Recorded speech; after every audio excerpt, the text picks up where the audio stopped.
plaguing the Biden administration. Officials are now warning that America's northern border with Canada is being flooded with illegal crossings, with more migrants apprehended there in the past 11 months than the past 10 years combined. Let's bring in New Hampshire Republican gubernatorial candidate and former senator from the Granite State, Kelly Ayotte. Senator, it's good to talk to you. Great to talk to you, John. Last week, there was a Mexican national who was in the U.S. illegally, who was arrested for smuggling in people to New Hampshire, came through Vermont from Canada.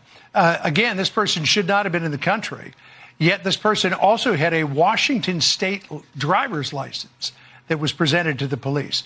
You argue, as a gubernatorial candidate, that not enough attention is being paid to our northern border. Make the case. Well, there's not enough attention being paid there. The Biden administration's open border policies are causing a surge over the northern border. You just talked about the statistics. Over the last 11 months, they've had thousands of illegal immigrants that have been arrested from 76 different countries, John, over our northern border, more than in the last 10 years. And recently, we had indicted on New Hampshire's northern border what you've talked about, a Mexican immigrant who was trafficking people illegally into New Hampshire. And also before that, I visited Pittsburgh, New Hampshire, a farm up there, a very beautiful, idyllic farm, where the farmers actually intercepted drugs on their property and are worried about illegal immigrants that are coming on their property, and they should be able to live in peace. So this is what you get with the open border policies. So that's why our governor, Sununu, has called for more resources, but he's being ignored by the Biden administration. And so I'm also calling for more resources. Law enforcement up there wants the help, and they need the help. You know, they do when you take a look at the statistics in that Swanton sector, as it's known, which is encompasses part of New York State, Vermont, and New Hampshire. I want to take a look at the statistics all the way across the border, from the Washington state all the way to Maine. 2023, so far 150,743 people have been intercepted. Compare that to 109,000 last year and just 27,000 in 2021. You mentioned that you toured the border. I want to put up a picture of something that you tweeted out here, where you went on the property with those folks who've been dealing with this. We hear about ranchers in Texas dealing with people who are smuggling drugs across the border. You don't really associate that with our neighbor to the north. I mean, I grew up in Canada, and cross-border smuggling was never a big thing when I was a kid. Well, unfortunately, it is now because the law is not being enforced. And, you know, the farm where you showed the picture of me standing with the ATV, wonderful people.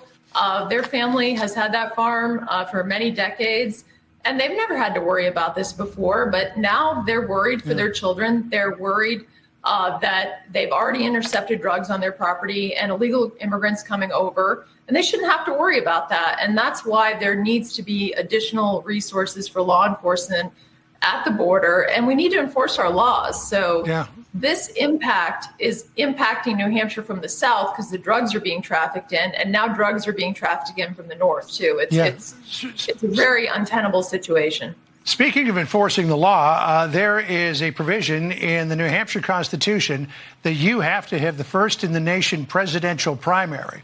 Republicans are going to do it next year. Democrats say, no, we're changing and we're going to do South Carolina first.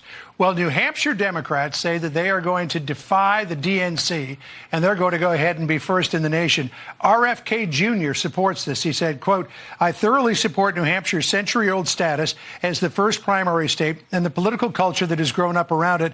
Everyone knows the real reason the DNC made the change. The people of South Carolina didn't ask for it. No, it's simply another undemocratic attempt to rig the primary process in favor of their anointed candidate, Joe Biden.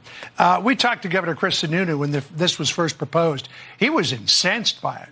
This is a bipartisan issue because folks in the Granite State take their first in the nation status very seriously, whether you're Republican or Democrat. John, you're right. We do, and we play such an important role of vetting these candidates. And what I think, unfortunately, is happening is that Joe Biden doesn't want to campaign in New Hampshire because he's afraid to actually answer those hard questions that New Hampshire voters ask, whether it's in the diners, at the town halls. And, he wants the system to be rigged for him in this primary. Yeah. And the way I look at it is that, yes, this is a bipartisan issue because it's important that if you're running for president, that you actually have to talk to voters, answer the tough questions, that you shouldn't pick the states that you're going to appear in. And so I know Governor Sununu is fighting very hard on this issue. We all agree.